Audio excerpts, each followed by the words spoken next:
This tiny island would one day rule nearly a quarter of the world. But before the empire, there was only war.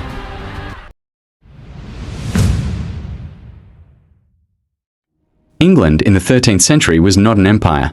It was a fragile island kingdom surrounded by pressure on every side. To the south was France, rich, powerful, and constantly watching for weakness. To the north was Scotland, independent, fierce, and impossible to fully control. Even inside the kingdom, unity was never guaranteed. Nobles fought for power. Loyalty shifted quickly. Rebellion was always close. This was a land where kings did not rule in peace. They ruled under tension. Every direction held a threat. Every crown came with enemies attached to it, and in this unstable world, a new era of war was about to begin. This tiny island did not become powerful. In the year 1272, a new king rose, Edward I. He returned from the Holy Land, hardened by war. The kingdom was divided. To the west, Wales refused to obey England rule. To the north, Scotland waited for weakness. And across the sea, France watched closely. Edward understood something other kings ignored. If England did not control its borders, it will eventually be consumed by them. So he made a decision that would change the history of the island forever. Not by peace, but by conquest. He began preparing the royal army, calling in knights from across the realm. From London, York, Winchester, castles were reinforced. Supplies were gathered. Horses, armor, and siege weapons. And for the first time in years, England was no longer waiting. It was preparing for war which will be remembered in history. In 1277, Edward finally made his decision. The time for negotiation was over. England would march into Wales. Across the kingdom, orders spread rapidly. Knights gathered beneath royal banners. Archers sharpened arrows. Blacksmiths worked day and night. Wagons filled with food supplies and weapons rolled south.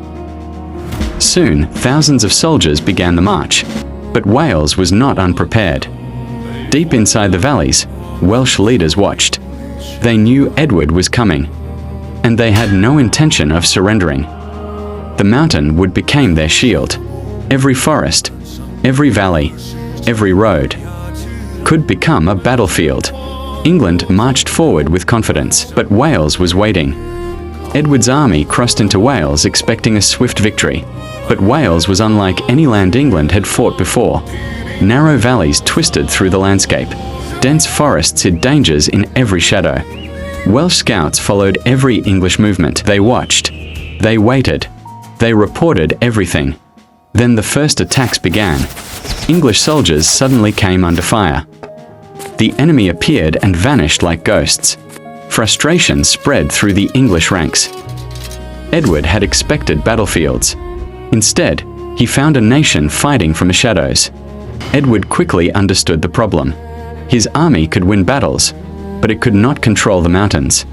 Welsh warriors attacked, disappeared, and returned again.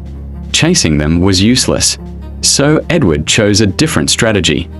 Instead of hunting the Welsh, he would trap them. Across northern Wales, construction began. Stone by stone, fortress by fortress. Massive castles rose where only hills had stood before. These were not ordinary castles. They were military machines designed to dominate the land. Soldiers filled the walls. Supplies filled the stores. Roads, rivers, and towns fell under English control. The Welsh could still fight, but now they were surrounded by stone. Wales was beginning to change. But Wales refused to surrender.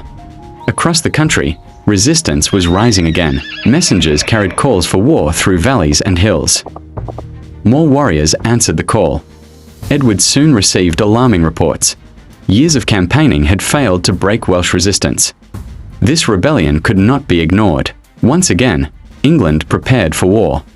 Knights gathered beneath royal banners. Thousands marched toward Wales. Through valleys and mountain passes they advanced. Welsh scouts watched every movement. Both sides knew a decisive battle was coming. Neither side would back down. Soon, the fate of Wales would be decided. The final confrontation was about to begin. As the sun rose, The waiting ended. Welsh horns echoed across the battlefield. Moments later, the first attacks began. Arrows filled the sky. Men fell on both sides. The battlefield erupted into chaos. Welsh warriors fought desperately for their homeland. Again and again they attacked the English lines. But Edward's army held its ground. Longbowmen continued their deadly work.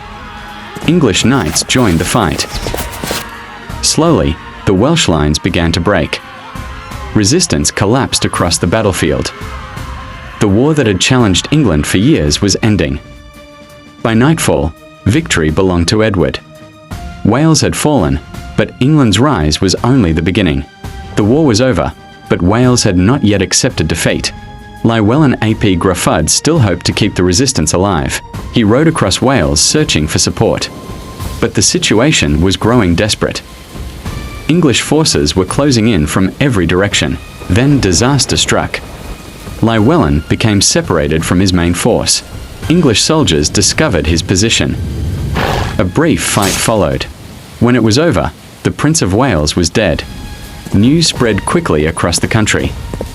Welsh resistance began to collapse. Edward's victory was now complete. Across Wales, mighty castles began to rise.